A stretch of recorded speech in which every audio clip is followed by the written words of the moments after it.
अस्सलामुअलैकुम। उमर अकेडमी में खुशामदीद। उम्मीद है आप सब बिल्कुल खैरियत से होंगे। तो आज हम आपको कंप्यूटर के 6 चैप्टर वेब डेवलपमेंट की एक्सरसाइज सॉल्व करके दिखाएंगे और साथ साथ उसकी एक्सप्लेनेशन भी देंगे। तो सबसे पहले बिस्मिल्लाह पढ़ते हैं। हमारे पास चूज़ द राइट आंसर्स हैं। तो सबसे पहला हमसे MCQs कहता है the service that is responsible for making websites publicly accessible through the internet is called, कि वो कौन सी सर्विस है जिसकी मदद से आप अपनी वेबसाइट्स को पब्लिक के लिए एक्सेसिबल बना सकते हैं। देखिए, वेबसाइट्स क्रिएट करना तो बहुत आसान होता है। आप उसको किसी सॉफ्टवेयर के ऊपर डेवलप कर सकते हैं, कोडिंग कर सकते हैं। वेबसाइट को डिज़ाइन करने के बाद आप अपनी वेबसाइट को इंटरनेट के ऊपर दूसरे लोगों के लिए विजिबल कैसे बनाएंगे। ये बिल्कुल ऐसे ही है जैसे कि अगर आप किसी प्रोडक्ट की जो है ना एडवर्टीजमेंट के लिए कोई ऐड घर पे बना लें। आप अपने मोबाइल से या किसी भी गैजेट से आपने ऐड बना लिया, लेकिन उस ऐड को टीवी पे चलवाने के लिए आपको ना किसी इदारे की ज़रूरत पड़ेगी, एडवर्टाइजिंग एजेंसी की, और वहाँ जाएंगे, उनको अपना ऐड देंगे, तो वो उसके पैसे चार्ज करेंगे आपसे कि भाई आपने ये कितनी देर के लिए और किस टाइमिंग पे ये ऐड डिस्प्ले करवाना है, तो उसके चार्जेस होते हैं। बिल्कुल इसी तरह से इंटरनेट की वेबसाइट्स वगैरह तो आप बना लेते हैं, लेकिन आप उन वेबसाइट्स को पब्लिक करने के लिए आपको ऐसी सर्विस एक्वायर करनी पड़ती हैं। तो वो सर्विसेज जो होती हैं वो वेब होस्टिंग प्रोवाइड करती है। बाकी जो ऑप्शन है उसमें वेब ब्राउज़र तो आपको सिर्फ ऑब्जर्व करने के लिए यानी कि डिस्प्ले देने के लिए यूज़ होता है। वेबसाइट तो कोई सर्विस नहीं है। और वेब सर्वर जो होता है वो एक हार्डवेयर है, हार्डवेयर जिस पे आपका वेबसाइट का सारा डाटा सेव होता है। ये कोई सर्विस नहीं है। तो इसमें करेक्ट ऑप्शन बी है, वेब होस्टिंग। इसी तरह हमारे पास सेकंड MCQs में कहता है the type of special website where different users can ask questions and give answers, यानी ऐसी वेबसाइट जहाँ पर हम गुफ्तगू कर सकते हैं, सवाल जवाब पूछ सकते हैं मुख्तलिफ टॉपिक्स के ऊपर, तो वो किस किस्म की वेबसाइट कहलाती है। ऐसी वेबसाइट को हम फोरम साइट्स भी कहते हैं। यूजुअली उन फोरम साइट्स के ऊपर जो होते हैं मुख्तलिफ न्यूज़ अपडेट होती हैं या मुख्तलिफ टॉपिक्स पर डिस्कशंस होती है, तो इसका करेक्ट आंसर जो है वो है फोरम साइट। बाकी जो वेबसाइट्स हैं जैसे सोशल साइट हो गई, वो तो किसी इंसान की पर्सनल वेबसाइट्स हो सकती हैं, तो वहाँ पर ऐसा अलाउ नहीं होता कि आप उस पर कोई डिस्कशन कर सके क्वेश्चन आंसर्स की सूरत में। और इसी तरह ब्लॉग साइट्स जो होती हैं उसमें भी आर्टिकल्स अपलोड होते हैं, लेकिन उनमें आर्टिकल्स के ऊपर कमेंट्स दिया जा सकता है, कोई डिस्कशन सेशन नहीं होता उस पर क्वेश्चन आंसर्स का। और यही फीचर जो होता है वो इन्फॉर्मेशनल वेबसाइट के अंदर भी होता है।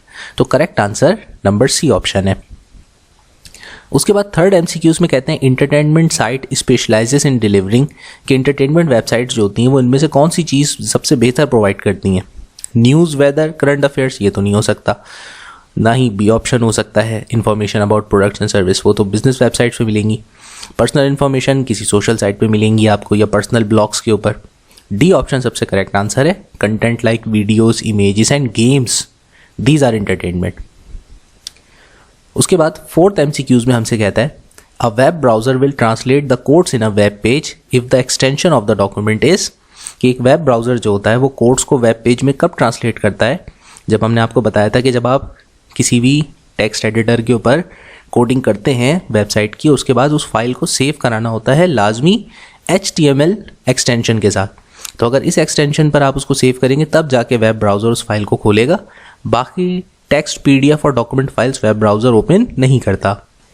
ओपन तो करता है, मतलब ये सारी जो पेजेस होते हैं ना PDF, अक्सर जो है ना PDFs ब्राउज़र के अंदर इंटीग्रेट हुए होती हैं एप्लीकेशन, तो वो PDF ओपन कर देता है।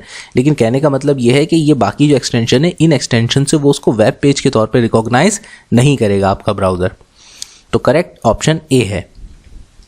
फिर फिफ्थ MCQs में हमसे कहते हैं the tag use to automatically add line space before and after the containing text, कि इनमें से कौन सा टैग है HTML का जिसको हम इस्तेमाल करते हैं लाइन स्पेस ऐड करने के लिए, लेकिन साथ साथ लाइन स्पेस में क्या शर्त है कि स्पेस बिफोर भी आए और आफ्टर भी आए, यानी कि जो टेक्स्ट आप इंसर्ट कर रहे हो उससे पहले भी एक लाइन छोड़ दे और उस टेक्स्ट के बाद भी इख्तिताम पर एक लाइन छोड़ दे। तो उसके लिए करेक्ट जो हमारा टैग है वो है ऑप्शन नंबर सी, जो कि P टैग है। उसके बाद नंबर 6 MCQs में हमसे कह रहे हैं कि the type of list which shows it's items in a numerically ordered sequence, कि इसमें से कौन सी लिस्ट है जो कि आइटम्स को एक न्यूमेरिकल ऑर्डर यानी 1 2 3 4 5 के एतबार से अरेंज करती है। तो ऐसी लिस्ट को जिसमें नंबरिंग होती है उसको एक ऑर्डर कहते हैं या ऑर्डर्ड लिस्ट कहते हैं। तो उसका correct answer option number C है, ऑर्डर्ड लिस्ट। बाकी लिस्टें जो हैं वो सारी की सारी ऑर्डर इस तरह से न्यूमेरिकली क्रिएट नहीं करती। नेक्स्ट हमारे पास जो 7th MCQs है उसमें कह रहे हैं to create a clickable text which navigates to another page और सेक्शन वी यूज़, कि अगर हमें कोई नेविगेशन के लिए कोई ऐसा लिंक देना हो जिसको हम हाइपर लिंक भी कहते हैं, ऐसे लिंक को कि उस पर क्लिक करे और बंदा उस पेज के किसी दूसरे सेक्शन पे या किसी दूसरे पेज पे पहुंच जाए, तो वो कौन सा इसमें से टैग है? तो उसका करेक्ट आंसर जो है वो डी ऑप्शन है, ए टैग। ये हाइपर लिंक के लिए यूज़ होता है, बाकी सारे टैग्स हाइपर लिंक के लिए यूज़ नहीं होते हैं। अब उसके बाद नंबर 8 में हमसे कहता है to differentiate the heading cell from the rest of the data in a table we use, कि अगर हमें किसी भी हेडिंग सेल को, किसी एक सेल को हमें ऐसा स्पेसिफाई करना हो, बोल्ड करना हो, बाकी सेल्स की इंफॉर्मेशन से वो अलग नज़र आए, यानी कि उसकी हेडिंग बन जाए, तो हमें टेबल के अंदर अगर हेडिंग इंसर्ट करनी हो तो TH टैग यूज़ किया जाता है, जो कि टेबल हेडर भी कहलाता है। तो ये एक जो है ना आपके जो सेल होता है उसको ज़रा एक इम्पोज कर देगा, उसके अंदर के कंटेंट्स बोल्ड हो जाएंगे, तो वो जो है बाकी टेक्स्ट जो सेल होते हैं उन सेलों से ये डिफरेंट नज़र आएगा। नंबर 9 MCQs में हमसे कहता है कि the tag use to define the title caption of the web browser, कि बताइए किस टैग की मदद से मैं किसी भी वेब ब्राउज़र का टाइटल डिस्प्ले कर सकता हूँ। टाइटल बिल्कुल ऐसे होता है जैसे यहाँ पे देखें हमारे सामने जो डॉक्यूमेंट खुली है, सामने उसके ऊपर पहली जो चीज़ हमें नज़र आ रही है सबसे फ्रंट पे, वो उसका टाइटल है कि ये चैप्टर 6 का एक्सरसाइज सॉल्यूशन है, .pdf, साथ में उसका एक्सटेंशन नज़र आ रहा है कि भाई ये इस एक्सटेंशन की फाइल है, और साथ में एप्लीकेशन जो उसको ओपन कर रही है, तो ये टाइटल कहलाता है। तो हम वेब ब्राउज़र के अंदर जो टाइटल इंसर्ट करते हैं, जैसे ये जो यहाँ पे नज़र आता है वेब ब्राउज़र जब ओपन होता है, तो वो टाइटल हेड्स की मदद से या टाइटल टैग की मदद से दिया जाएगा। लास्ट MCQs में हमसे कहता है कि the attribute use to define the URL for reference of image in image tag is, कि वो कौन सा एट्रीब्यूट है, वो खसूसियत बताइए कि जो इमेज टैग के साथ लगाई जाती है, जो कि हमें डिफाइन करती है इमेज का रेफरेंस। इमेज रेफरेंस का मतलब होता है सोर्स ऑफ इमेज, कि भाई ये इमेज की सोर्स क्या है, कहाँ पर ये फाइल लोकेटेड है। तो उसके लिए हमारे पास जो एट्रीब्यूट यूज़ होता है इमेज के साथ, वो सोर्स का एट्रीब्यूट होता है, जो कि C ऑप्शन है। बाकी सारे ऑप्शंस जो होते हैं वो इस काम के लिए यूज़ नहीं होते। तो correct answer option number C है, सोर्स का आपका एट्रीब्यूट यूज़ होगा। उसके बाद हमारे पास अब क्वेश्चन आंसर स्टार्ट हो जाते हैं। तो फर्स्ट क्वेश्चन हमें कहता है कि differentiate between web hosting and web server. Web hosting और वेब सर्वर में क्या फ़र्क है? तो जैसे मैंने अभी आपको एडवर्टीजमेंट की मिसाल दी कि अगर आप कोई घर पे किसी प्रोडक्ट का ऐड बना लेते हैं, कोई वीडियो बना लेते हैं, तो वो वीडियो तो आपने बना ली है, लेकिन उस वीडियो को मुख्तलिफ चैनल्स के ऊपर आप कैसे अपलोड करेंगे? तो आपको उन चैनल्स की एडवर्टाइजिंग एजेंसीज या उन चैनल से कांटेक्ट करेंगे, तो वो आपसे जो है ना सर्विस चार्जेस वसूल करेंगे कि ठीक है आप अपने ऐड की वीडियो दे दें, वो हमारे जो है कंप्यूटर के ऊपर, सर्वर के ऊपर जो है वो अपलोड हो जाएगी, और फिर उसके बाद वहाँ से जो है जिस टाइमिंग के आपने जिस टाइम पे चाहते हैं कि ये व्यूअर्स को नज़र आए, तो उस टाइम पर टीवी में ड्रामे के बाद, ड्रामे से पहले ये ऐड रन करेगा। तो वो एक एडवर्टाइजिंग एजेंसीज होती हैं जो कि सर्विसेज प्रोवाइड करती हैं। इसी तरह जैसे आपको कोई चीज़ बिकवानी होती है तो अखबार में इश्तिहार दिया जाता है, ठीक है ना। कोई जो है ना अगर आपको चीज़ परचेज़ करनी होती है तो पुराने ज़माने में तो लोग अखबारों में ही ढूंढा करते थे, तो वो जो न्यूज़ वहाँ पे जो डाली जाती थी तो उसके लिए भी एडवर्टाइजमेंट एजेंसीज होती थी जो कि लोगों की सारी सेल परचेज़ की इन्फॉर्मेशन वहाँ पे पब्लिश किया करती थी। इसी तरह आज के दौर में इंटरनेट के ऊपर आपको अगर कोई अपनी वेबसाइट जो कि किसी भी टाइप की हो अपलोड करानी हो, तो उसके लिए आप वेब होस्टिंग की सर्विस एक्वायर करेंगे। अब वेब होस्टिंग की सर्विस जो आप एक्वायर करते हैं उसके अंदर होता क्या है, उसमें बुनियादी तौर पर कुछ चीज़ें इन्वॉल्व होती हैं, जैसे कि ईमेल अकाउंट। तो वेबसाइट वाले जब आप वेब होस्टिंग सर्विसेज किसी कंपनी से एक्वायर करेंगे तो वो आपको एक डोमेन नेम देगी। डोमेन नेम होता है वेबसाइट का एड्रेस, इसको आसान ज़बान में डोमेन नेम कहा जाता है, और इसी डोमेन नेम पर आपकी एक ईमेल अकाउंट भी बना देगी, ताकि अगर कोई आपसे कांटेक्ट करना चाहे तो वो आपके सेम डोमेन नेम जैसा ही मिलता जुलता अगर ईमेल एड्रेस होगा तो उसको कांटेक्ट करने में आसानी रहेगी। साथ में वेब होस्टिंग प्रोवाइडर जो आपको सेकंड चीज़ प्रोवाइड करेगा वो होता है FTP एक्सेस। FTP एक्सेस का मतलब होता है फाइल ट्रांसफ़र प्रोटोकॉल एक्सेस, यानी कि जब वो आपकी एक डोमेन क्रिएट कर देगा और आपकी ईमेल एड्रेस क्रिएट कर देगा तो फिर उसके बाद वो आपको ये एक्सेस देगा कि आप किस तरह से अपनी वेबसाइट पर डाटा अपलोड कर सकते हैं अपने लोकल कंप्यूटर से। तो फिर आप डायरेक्टली अपनी वेबसाइट का जो भी डाटा होगा वो आप अपने वेब सर्वर के ऊपर अपनी वेबसाइट की जो भी इंफॉर्मेशन है, वीडियोज़ हैं, इमेजेस हैं, वो सब आप अपना डाटा एक सर्वर पर अपलोड कर देंगे।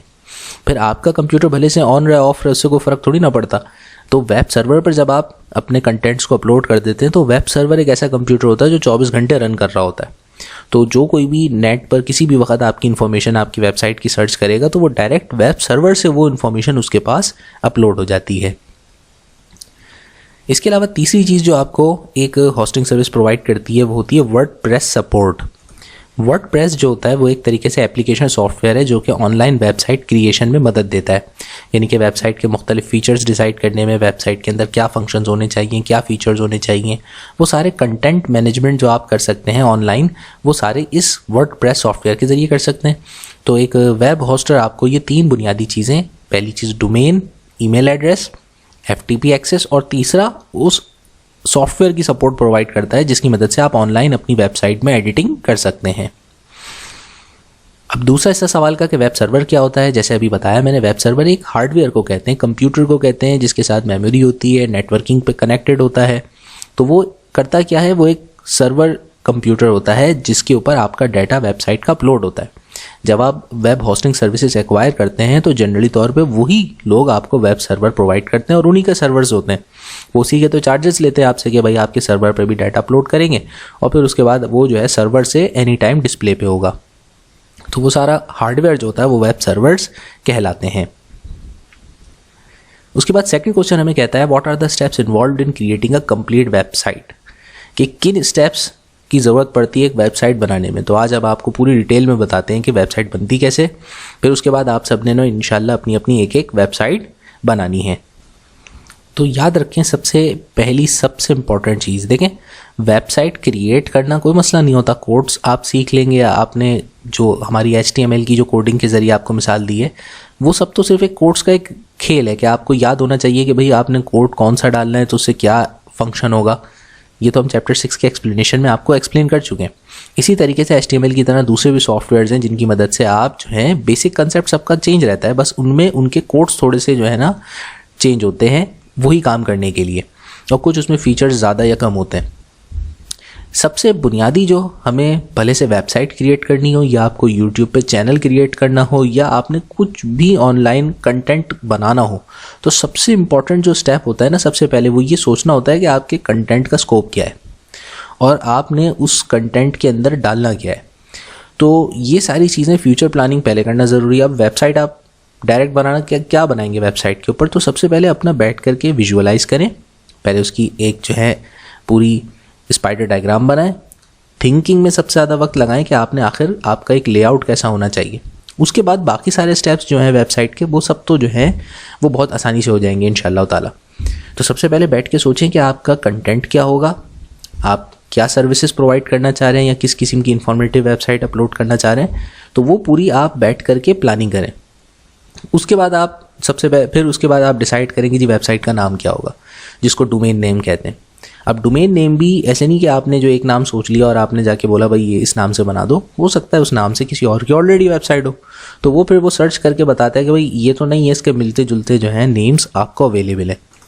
तो जैसे आप ईमेल एड्रेस बनाते हैं तो उस वक्त बहुत लकी लोग होते हैं कि जिनको फर्स्ट टाइम ही उनके नाम के जैसा ही बिल्कुल सेम, बिना किसी उसमें कुछ ज़्यादा नंबर ऐड नहीं होते, सेम टू सेम जो है ना उनका ईमेल एड्रेस बन जाता है। वरना ज़्यादातर के तो अजीब अजीब से नेम के साथ जो है ना कोड्स लगे हुए होते हैं कि भाई ये नाम तो ऑक्यूपाइड है, कुछ और आप जो है ना ईमेल एड्रेस सेलेक्ट कर लें।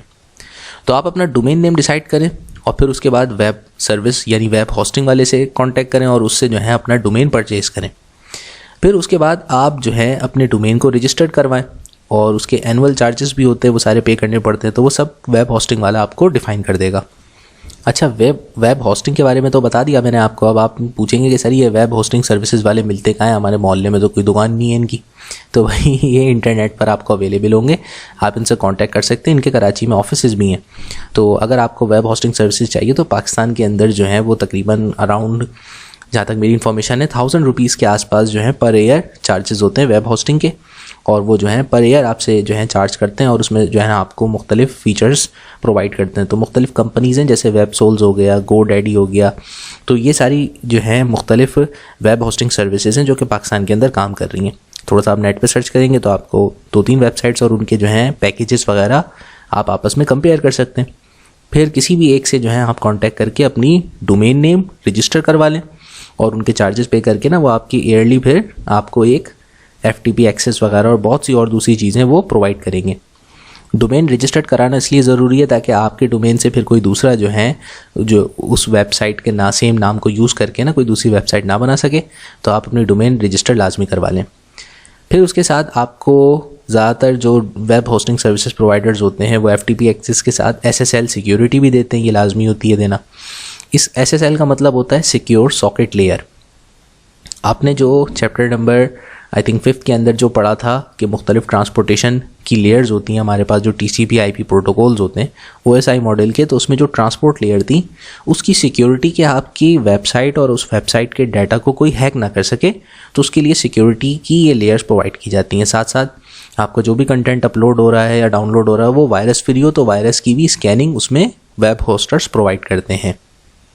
वेब होस्टिंग का फ़ीचर लेते वक्त यानी जो भी पैकेज आप सेलेक्ट करें उस वक्त ये कुछ बुनियादी बातें, ये पॉइंट्स अपने दिमाग में रखिएगा कि ये ज़रूर आपके उस पैकेज का हिस्सा होने चाहिए। फ्री डोमेन नेम होना चाहिए, यानी डोमेन नेम तो आप डिसाइड करेंगे, साथ साथ SSL सिक्योरिटी होनी चाहिए, उसमें वर्डप्रेस का ऑप्शन होना चाहिए फ्री में, ठीक है ना। उसके कोई ऐसा ना हो कि ऑनलाइन एडिटिंग के अलग से चार्जेस हों उसके, फिर वेबसाइट के।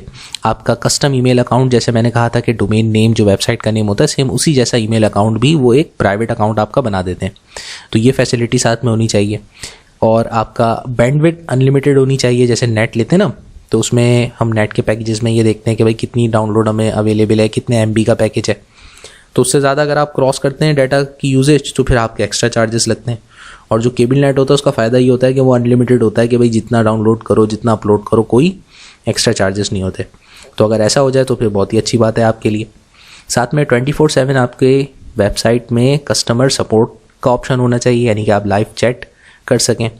तो इसका फ़ायदा होगा अगर आप जैसे बिज़नेस लेवल की या कोई एजुकेशनल लेवल की वेबसाइट बना रहे हैं, तो आप अपनी जो स्टूडेंट्स हैं या जो आपकी जो टारगेट मार्केट है, कस्टमर्स हैं, उनसे आप कांटेक्ट में रह सकते हैं। अब वेब होस्टिंग की रजिस्ट्रेशन और सारे काम करने के बाद अब आपका जो है आपका काम शुरू हो जाता है कि अब आपने अपना कंटेंट अपलोड करना है। तो आप ऑनलाइन जो वर्डप्रेस है उसकी मदद से जो है आप अपना जो भी कंटेंट आपने डिज़ाइन किया हुआ है वो सब अब अपना अपलोड करना शुरू कर दें। तो यहाँ जो मैंने CMS का वर्ड यूज़ किया है, तो CMS का मतलब होता है कंटेंट मैनेजमेंट सिस्टम। तो कंटेंट मैनेजमेंट सिस्टम आपके वेब होस्ट के साथ अवेलेबल होना चाहिए, यानी कि वेब होस्टिंग सर्विस में आपके लाजमी पैकेज होना चाहिए, भले से वर्डप्रेस के ज़रिए दे रहा हो या किसी दूसरे सॉफ्टवेयर की मदद से दे रहा हो। तो इससे आपको जो है कंटेंट अपलोड करने, डिज़ाइन करने में एक अच्छा प्लेटफॉर्म मिल जाएगा। फिर उसके बाद आप अपनी जो प्लेटफॉर्म पे जो भी आप सर्विस यूज़ करते हैं, वर्डप्रेस या कोई दूसरी ऑनलाइन सर्विस जिसकी मदद से वेबसाइट डिज़ाइन करते हैं, तो अब वहाँ जा कर के आपने अपना पर्सनलाइज कंटेंट डालना, डिज़ाइन करना, स्ट्रक्चर करना और अपलोड करना शुरू करना है, ईजी बीजी। और इस तरह से आपकी जो है अब वेबसाइट डिस्प्ले के लिए तैयार है। रजिस्ट्रेशन करवा चुके हैं, डाटा अपलोड कर चुके हैं, तो अब इंशाल्लाह माशाल्लाह आपकी जो है वेबसाइट डिस्प्ले के लिए रेडी है। उसके बाद अब हमारा थर्ड क्वेश्चन हमसे कहता है differentiate between head, title and H1 to H6 tags, कि ये बताइए हेड में, टाइटल में या H1 से H6 जो टैग्स होते हैं इनमें क्या फ़र्क है, इनको डिफाइन करना है। तो सबसे पहले जो हमारे पास टैग दिया हुआ है, टैग का मतलब एलिमेंट्स होता है कि आप HTML प्रोग्रामिंग जो कर रहे हैं, तो हर प्रोग्राम के अंदर जैसे मैंने बताया कि कोई भी आपके पास प्रोग्रामिंग लैंग्वेज हो उसमें आपको अपना प्रोग्राम एग्जीक्यूट करवाने या अपनी जो भी चीज़ आपकी डिज़ायर जो आप चाहते हैं कि वो बने, उसके लिए आपको ख़ास कोड्स या सिंटैक्स यूज़ करना पड़ता है। तो इसी तरीके से HTML के अंदर हेडिंग डालने के लिए ये नहीं आप कहेंगे कि ये लो ये हेडिंग हो गई, हेडिंग डाल दो या इन्वर्टेड कॉमा में लिख दिया, उसके लिए आपको एक सिंटैक्स, एक कोड यूज़ करना पड़ेगा। तो वो कोड जो कि हेडिंग और पूरी वेबसाइट के स्टाइल्स और लेआउट को डिफाइन करता है, सबसे पहला टैग वो हेड टैग कहलाता है। तो इस टैग के अंदर वेब पेज के जो भी कंटेंट्स हैं उससे रिलेटेड इन्फॉर्मेशन मौजूद होती है और उस इन्फॉर्मेशन को हम मेटा डाटा भी कहते हैं। मेटा डाटा वो डाटा होता है जो कि यूज़र को ऑब्जर्व करते वक्त डिस्प्ले नहीं होता, ये सारी बैकग्राउंड कोडिंग होती है आपकी, और ये कोडिंग जो है आपके किसी भी HTML डॉक्यूमेंट के स्टाइल कि किस किस्म की उसमें फॉर्मेटिंग यूज़ होगी, उसकी बेस क्या होगी, वो सब जो है उसके ऊपर डिस्प्ले कर रही होती है। तो ये होता है हमारे पास सबसे पहला जो ये इन्फॉर्मेशन दे रहा होता है हमारी वेबसाइट की, वो सबसे पहला हेड टैग होता है। इसके बगैर वेबसाइट स्टार्ट ही नहीं होती HTML के अंदर। फिर हेड के बाद हमारे पास जो दूसरी जो चीज़ उन्होंने पूछी है वो है टाइटल टैग। टाइटल टैग जो होता है वो हेड का हिस्सा होता है, क्योंकि हेड खोपड़ी के अंदर ही तो टाइटल डालेंगे, आप और कहाँ लिखेंगे टाइटल। तो बिल्कुल जैसे आपका जो फोर हेड होता है वो आपके स्कल का हिस्सा होता है, कि आपकी खोपड़ी उसके ऊपर जो आपका फोर हेड है वो अंदर अटैच है, अलग से थोड़ी ना होता। तो इसी तरीके से यहाँ पर भी जो टाइटल टैग होता है ये हेड टैग के अंदर एक हिस्सा होता है जिसमें आप नाम डिसाइड करते हैं कि भाई हमारी वेबसाइट का नाम ये है। नाम बहुत अच्छा सा डिसाइड करना चाहिए, सोच समझ के डिसाइड करना चाहिए, क्योंकि इससे आपके वेबसाइट जब सर्च करता है दूसरा बंदा तो उसमें सर्च इंजन ऑप्टिमाइजेशन में आपके नाम का बड़ा अहम किरदार होता है कि आपके नाम में कोई ऐसे वर्ड्स ना हो, कोई ऐसा जो है कम्प्लेक्स वर्ड ना यूज़ किया आपने, बहुत ज़्यादा कोई हाई लेवल जो है ना आपने अंग्रेज़ी का वर्ड डाल दिया कि जो है ना जिसको स्पेल करने में ही जो है ना लोगों को मसला होगा। तो अगर मसला होगा तो फिर वो क्या होगा, आपका कंटेंट तो अपलोड नहीं होगा, आपकी वेबसाइट डिस्प्ले पे नहीं आएगी। जो दूसरे उससे मिलते जुलते नाम होंगे ना, वो आसान नाम वाले, वो पहले जो है व्यूअर के सामने डिस्प्ले हो रहे होंगे। अब आप कॉमनली तौर पे देखें, जब आप गूगल पे या किसी भी ब्राउज़र पे सर्च इंजन में कुछ लिख के टाइप करते हैं तो आपके सामने वेबसाइट्स तो आती हैं। कितनी वेबसाइट्स आती हैं आप ज़रा नीचे देखा करें, हर एक पेज के ऊपर तकरीबन 10-12 वेबसाइट्स के एड्रेसेस होते हैं। और आप उस पेज के नीचे जाके देखें तो आपको मुख्तलिफ जो है ना पेजेस के ऑप्शन नज़र आएंगे। हज़ारों की तादाद में ना पेजेस होते हैं और हर पेज पे सोचें इतने इतने वेबसाइट के एड्रेस। तो दुनिया में एक टॉपिक से रिलेटेड बहुत से लोगों ने वेबसाइट्स बनाई हुई हैं। अगर आपका कोई मुश्किल कोई जारगुन वाला टाइटल होगा तो वो ऑब्वियसली उस सर्च इंजन में पेजेस में बहुत पीछे जाएगा। और जनरली तौर पे लोगों की हैबिट क्या होती है कि फर्स्ट 2-3 पेजेस से ज़्यादा कोई तौफीक ही नहीं करता आगे सर्च करने की। यानी जो भी चीज़ हम टॉपिक सर्च करते हैं तो उसमें क्या होता है, हमारे पास जो फर्स्ट पेज आता है ना, उनकी जो वेबसाइट्स होती हैं, बस हम उन्हीं वेबसाइट्स पे अपने टॉपिक को ढूंढते हैं, सर्च करते हैं और उसके बाद हम next 2nd, 3rd, 4th page तक तो जाते ही नहीं है।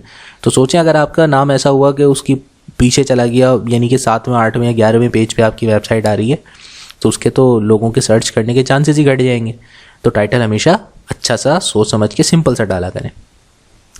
अगला जो हमारे पास टॉपिक है, मतलब इसी सवाल का हिस्सा, कि हेडिंग टैग को डिफाइन करें H1 से H6 तक। तो H1 से H6 हेडिंग्स होती हैं और ये हेडिंग्स के लेवल्स होते हैं।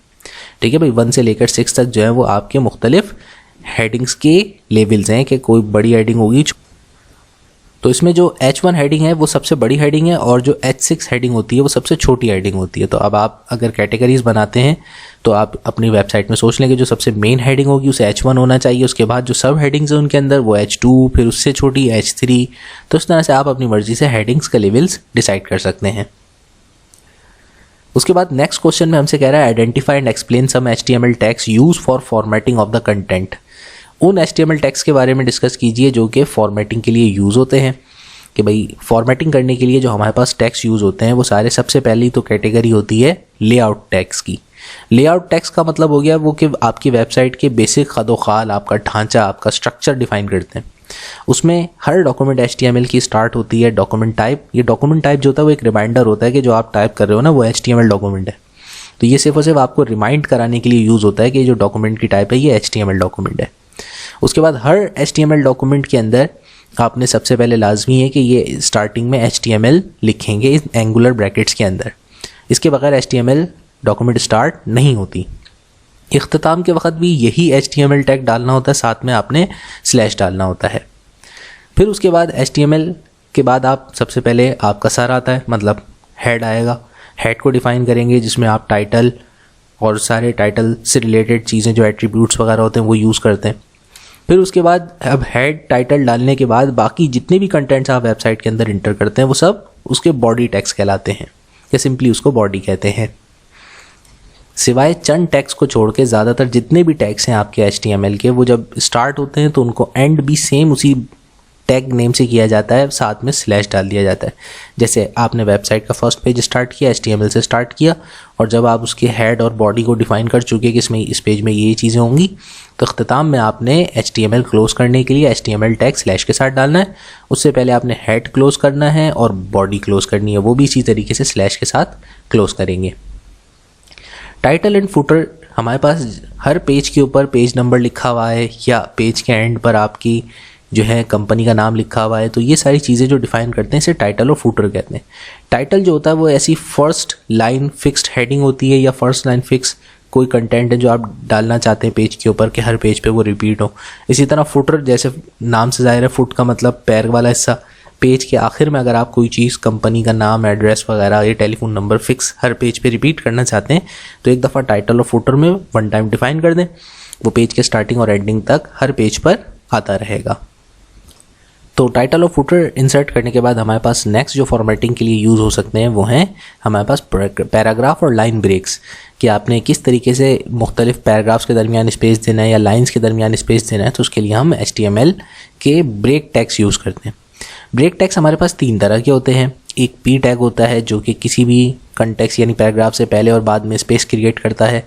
इसी तरीके से अगर आपने सिंपल लाइन ब्रेक देना है, जैसे कि कुछ आप टाइप कर रहे थे, आपने कहा कि बस अब इसके बाद जो है ना नेक्स्ट लाइन स्टार्ट हो जाए, तो नेक्स्ट लाइन के लिए आप BR टैग देंगे।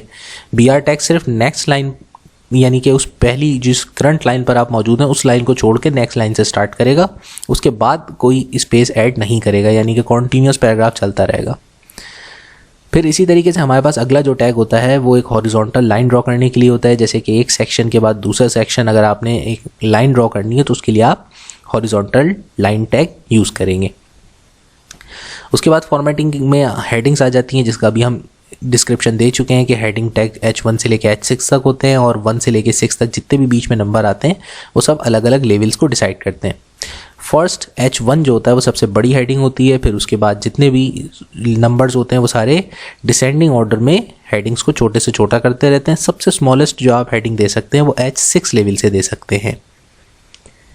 फिर उसके बाद हमारे पास अगला जो आखिरी है वो है फॉर्मेटिंग टैग। फॉर्मेटिंग टैग जो होता है उसके अंदर टेक्स्ट फॉर्मेटिंग से रिलेटेड सारे कंटेंट्स हैं कि आपने जो टेक्स्ट टाइप कर रहे हैं उसको बोल्ड करना है, इटैलिक करना है, अंडरलाइन करना है। तो बोल्ड, इटैलिक या अंडरलाइन करने के लिए आप BI और U टैग इस्तेमाल करेंगे।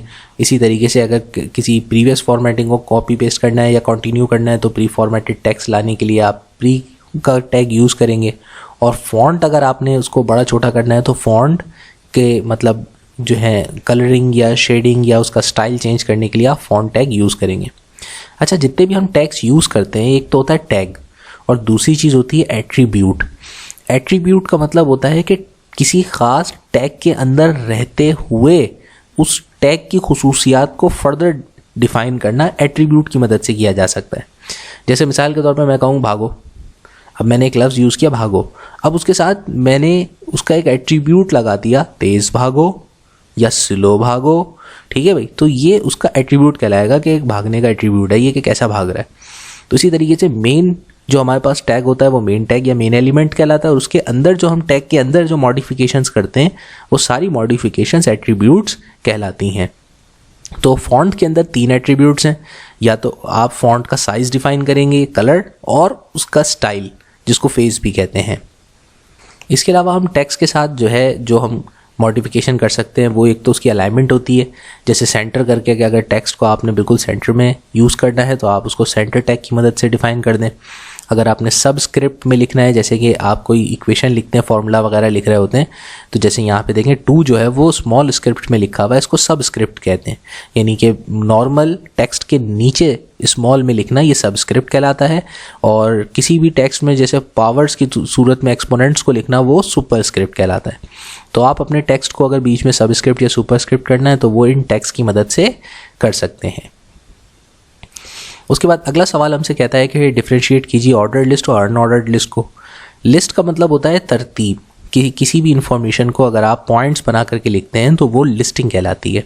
अब लिस्टिंग 2 तरीके से क्रिएट की जा सकती है। एक होती है अनऑर्डर्ड लिस्ट जिसके अंदर कोई नंबरिंग यूज़ नहीं होती, सिर्फ आपने इन्फॉर्मेशन जो होती है वो लिस्ट में डिफाइन कर दी कि भाई लिस्ट की पहली लाइन में ये लिखना है, दूसरी में ये, थर्ड में ये, फोर्थ में ये। तो यहाँ नंबरिंग नहीं है, कोई इंपॉर्टेंस नहीं है, तो ये सारी की सारी हमारी अनऑर्डर्ड लिस्ट कहलाती है। इसी तरीके से सेम यही लिस्ट क्रिएट करें, लेकिन उसमें आप उनकी जो है इंपॉर्टेंस के एतबार से 1 2 3 का टाइटल यूज़ कर लें तो वो जो है ऑर्डर्ड लिस्ट कहलाती है। यानी कि यही सारी कोई भी जो आप पॉइंट्स बना रहे हैं उसमें first point, second, third, fourth इस तरह से आप करते हैं तो ये ऑर्डर्ड लिस्ट कहलाती है। साथ में ऑर्डर्ड लिस्ट के अंदर 2 तरह के एट्रीब्यूट्स भी आप ऐड कर सकते हैं कि आपने किसी नंबर को कहाँ किस पोजीशन पे लिखना है, उसके साथ उसका नंबर डिफाइन कर देंगे। जैसे ये बात फर्स्ट पे डाल दो, इस बात को 5th पे डाल दो। साथ में अगर आपने डिसेंडिंग ऑर्डर में क्रिएट करना है कि इसको फर्स्ट के बजाय इसको उल्टे तरीके से लिखो, जैसे हमारे पास OSI मॉडल की लिस्ट बनी हुई थी तो वहाँ स्टार्टिंग 7 से हो रही थी, तो इस तरह की लिस्टिंग क्रिएट करनी हो तो आप रिवर्स एट्रीब्यूट यूज़ कर सकते हैं। इसी तरीके से हमारे पास वैल्यू एट्रीब्यूट जो होता है वो कोई पोजीशन को डिफाइन करने के लिए कि भाई ये हमारी पोजीशन ये है। स्टार्ट एट्रीब्यूट ये होता है, ज़रूरी नहीं कि हम हर दफ़ा अपनी लिस्ट 1 से स्टार्ट करें, हम लिस्ट की स्टार्टिंग किसी भी दूसरे नंबर के ज़रिए कर सकते हैं, 10, 20, 30 करके भी कर सकते हैं। तो वो स्टार्टिंग पॉइंट डिफाइन कर सकते हैं और किसी भी खास लिस्ट आइटम को कौन सी पोजीशन पर रखना है वो वैल्यू एट्रीब्यूट से डिफाइन किया जाता है। नेक्स्ट क्वेश्चन हमसे कहता है how are images displayed in an HTML page. किस तरह से आप किसी इमेज को, तस्वीर को HTML पेज में डिस्प्ले कर सकते हैं।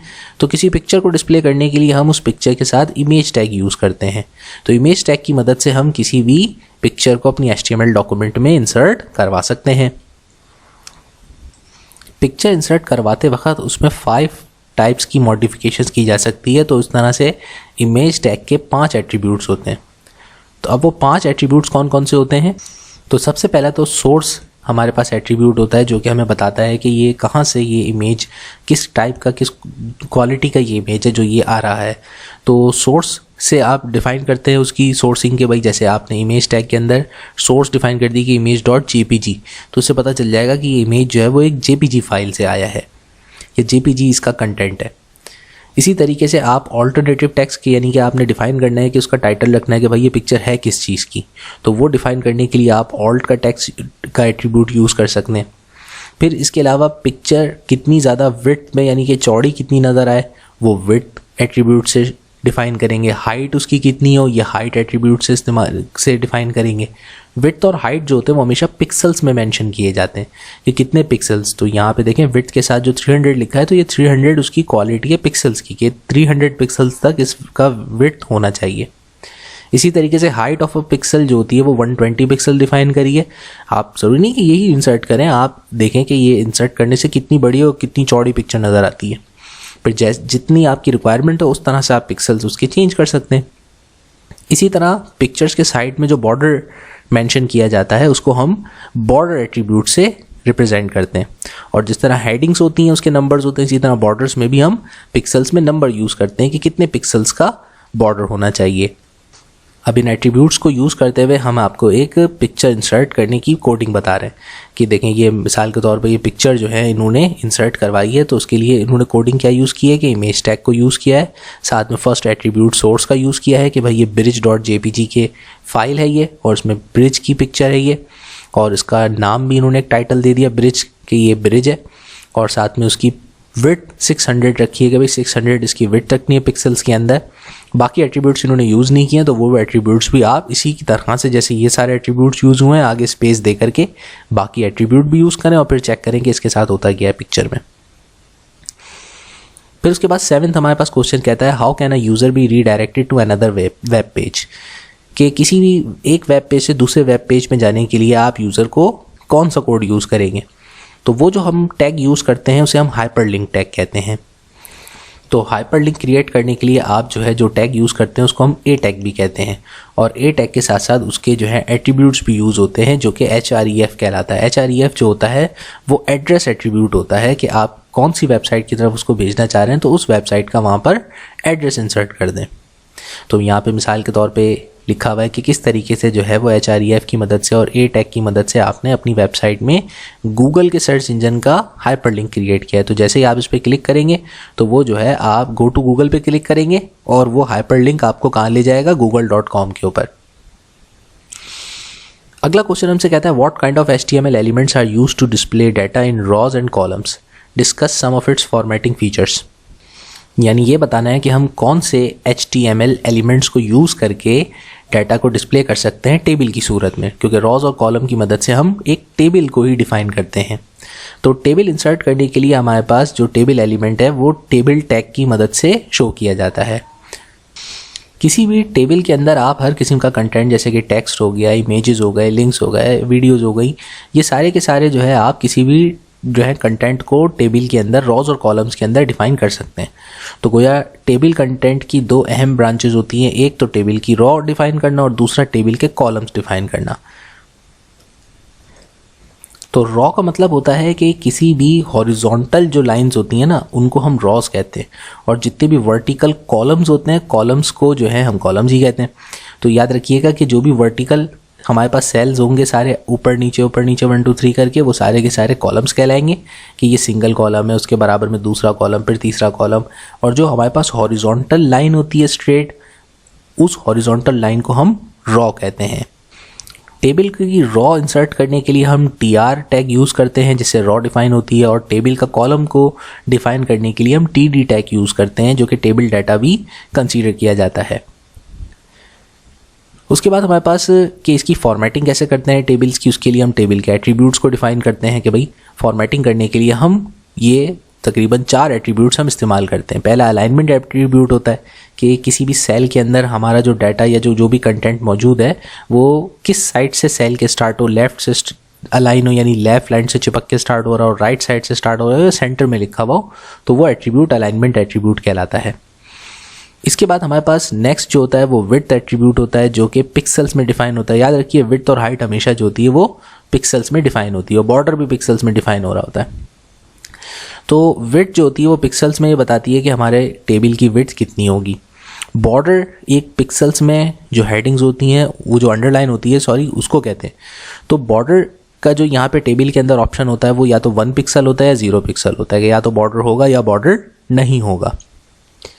सेल पैडिंग और सेल स्पेसिंग ये 2 नई चीज़ें। सेल पैडिंग क्या होती है? सेल पैडिंग का मतलब होता है कि किसी भी सेल की एज से, जैसे कि यहाँ देखें ये जो वर्डिंग स्टार्ट हुई है स्पेसिफाइज, ये सेल की एज से काफ़ी फासले पर है, यानी यहाँ से भी थोड़ा सा स्पेस छूटा हुआ है, ऊपर से भी, और यहाँ कॉर्नर से भी स्पेस छूटा हुआ है। तो ये जो होता है ये कितनी स्पेसिंग रखनी है इसको हम सेल पैडिंग कहते हैं।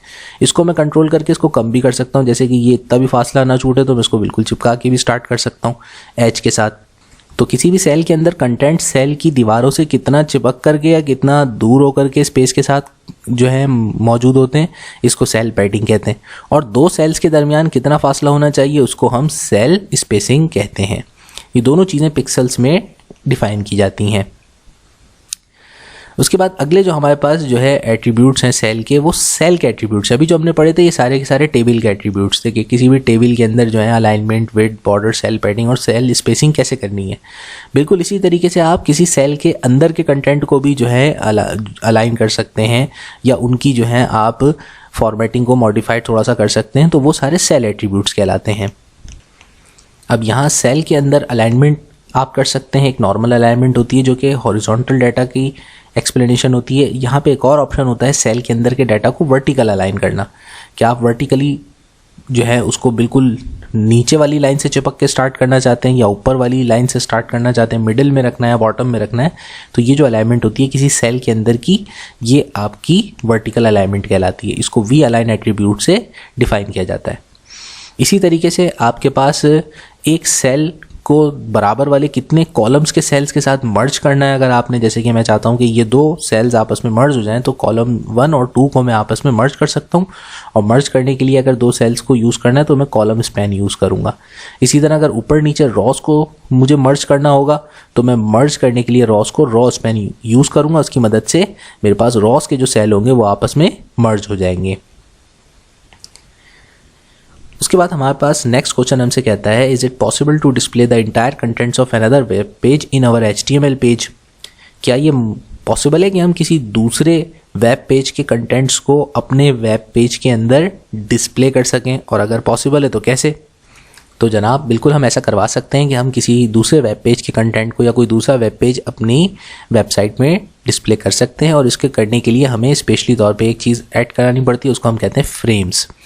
तो फ्रेम्स की मदद से हम एक के बजाय मुख्तलिफ वेब पेजेस के कंटेंट्स को भी हम अपनी वेबसाइट के अंदर डिस्प्ले कर सकते हैं। साथ साथ डिस्प्ले करते वक्त इसके अंदर भी कुछ थोड़ी सी डिस्प्ले की फॉर्मेटिंग चेंज की जा सकती है, उसे हम फ्रेम एट्रीब्यूट्स भी कहते हैं। जैसे मिसाल के तौर पे फ्रेम एट्रीब्यूट्स में सबसे पहला एट्रीब्यूट होता है सोर्स का, कि आप किस वेब पेज के कंटेंट शो कर रहे हैं, तो आपको जाहिर सी बात है उसका लिंक पहले डालना पड़ेगा ताकि वो वेबसाइट का कंटेंट आपके पास डिस्प्ले हो जाए। दूसरी बात, उस फ्रेम को या उस फ्रेम को टेबल की तरह ही कंसीडर करें, टेबल ही के जैसा एक बॉक्स होता है उसको फ्रेम कहते हैं, बस कंटेंट उसमें दूसरी वेबसाइट कहा जाता है। तो अब आप उस डिस्प्ले के फ्रेम का हाइट कितनी रखना चाहते हैं, मार्जिन्स कितना होने चाहिए, तो वो आप पिक्सल्स में डिफाइन करेंगे, वो उसकी मार्जिन हाइट कहलाएगा। इसी तरीके से उसकी विड्थ कितनी रखनी है, वो विड्थ एट्रीब्यूट कहलाएगा। अगर आपने ये नो रिसाइज का मतलब ये होता है कि जो आपके पास फ्रेम आ रहा है उसमें अगर यूज़र को या आपने फ्लेक्सिबिलिटी देनी है कि जी उसको डिस्प्ले के वक्त एक्सटेंड करके उस फ्रेम को बड़ा या छोटा कर सके, तो ठीक है, आप उसको रिसाइज का ऑप्शन दे दीजिए, यानी ये ऑप्शन ना डालिए तो वो उसको एडजस्ट कर सकता है। और अगर आप ये मेंशन कर देंगे तो फिर जो है ना यूज़र उसके साइज़ को चेंज नहीं कर सकता, यानी जितना डिस्प्ले में उसका फ्रेम का साइज़ होगा वो सेम उसी साइज़ में उसको व्यू करेगा।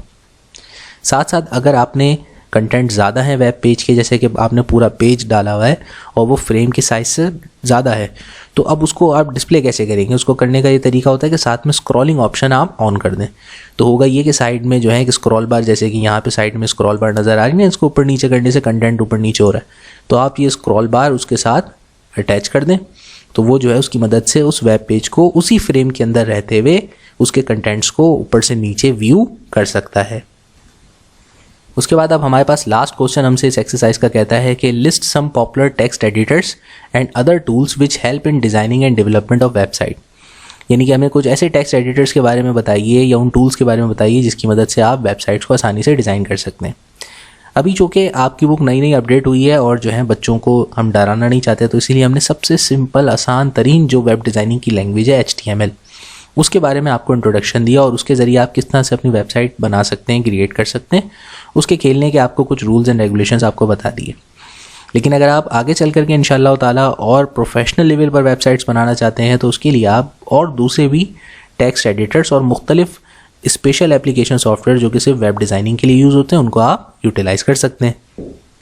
तो उनमें से कुछ जो टूल्स हैं उनके नाम ये हैं कि माइक्रोसॉफ्ट फ्रंट पेज यूज़ कर सकते हैं, कोरल ड्रॉ यूज़ कर सकते हैं, Dreamweaver, WordPress, Visual Studio, Wix, Figma, ये सारे के सारे जो हैं हमारे पास यूज़ होते हैं सारी वेबसाइट डिज़ाइनिंग या डेवलपमेंट के लिए। उसके बाद इस चैप्टर के आखिर में मैच द कॉलम्स भी दिए हुए हैं, इनको भी जल्दी से कर लेते हैं। तो सबसे पहला हमारे पास जो है ऑप्शन है वो है ई कॉमर्स का। ई कॉमर्स के लिए करेक्ट आंसर जो है वो ई ऑप्शन है कि ई कॉमर्स का मतलब होता है कोई बिजनेस वेबसाइट। सेकंड हमारे पास है मैच द कॉलम में हेड के बारे में आपको अभी बताया कि इनमें से जो है करेक्ट ऑप्शन डी के हेड के अंदर आपकी वेबसाइट की स्टाइलिंग फीचर्स की इंफॉर्मेशन मौजूद होती है, तो वो हेड टैग से डिफाइन होती है। अब ये जो टैग्स हैं UL, OL, DL, ये कौन से हैं भाई? ये लिस्ट के टैग्स हैं, L लगा हुआ इन सबके साथ, तो ये लिस्ट के टैग्स हैं। और ये लिस्ट का क्या मतलब होता है भाई? ये आपको बी ऑप्शन में लिखा हुआ है कि organise information in list points, तो इसका थर्ड का करेक्ट ऑप्शन बी है। फिर फोर्थ हमें टैग दिया हुआ है टेबल्स का कि टेबल्स क्या करते हैं, तो फोर्थ का हमारे पास करेक्ट आंसर जो है वो सी है कि टेबल्स टैग जो होता है वो हमारी किसी भी इंफॉर्मेशन को रॉज और कॉलम्स की मदद से डिफाइन कर सकता है। जैसे इस MCQs को ही देख लें, ये भी क्या है, ये एक टेबल ही तो बना हुआ है, इसमें मुख्तलिफ हमारे पास 5 कॉलम्स दिए हुए हैं और जो है मुख्तलिफ हमारे पास यहाँ पे रॉज दी हुई हैं। तो टेबल्स की तरीके से आप इंफॉर्मेशन टेबल की मदद से रॉज और कॉलम्स में डिफाइन कर सकते हैं। फिर उसके बाद अगला जो है हमारे पास वो है इमेज टैग का। तो इमेज टैग जो होता है उसकी मदद से आप जो है किसी भी इमेज को अपनी जो है वेबसाइट के अंदर इंसर्ट करवा सकते हैं। तो इसका करेक्ट ऑप्शन जो है वो है F, यानी कि add image and infographics to the web page. Infographics का मतलब इमेज, जैसे ही हमारे पास कोई JPG या GIF जो होते हैं हमारे पास, तो एनिमेशंस वगैरह भी छोटी मोटी जो मूविंग पिक्चर्स होती हैं वो भी ऐड हो सकती हैं। आखिरी ऑप्शन जो है हमारा वो है हाइपरलिंक्स का। हाइपरलिंक का मतलब क्या होता है भाई? इसका ए ऑप्शन करेक्ट है कि ये हमारे पास एक पेज से दूसरे पेज में छलांग लगाने में मदद करता है, तो उसको हम नेविगेशन भी कहते हैं। तो ये हमारे पास हाइपरलिंक्स एक ही पेज के सेक्शंस में या किसी दूसरे पेज या वेबसाइट के सेक्शंस में छलांग लगाने के लिए यूज़ होते हैं। तो इस तरह 6 चैप्टर की एक्सरसाइज कंप्लीट हो गई। इंशाल्लाह ताला अब बहुत जल्द आपको 7 चैप्टर की भी एक्सप्लेनेशन देंगे। Thank you.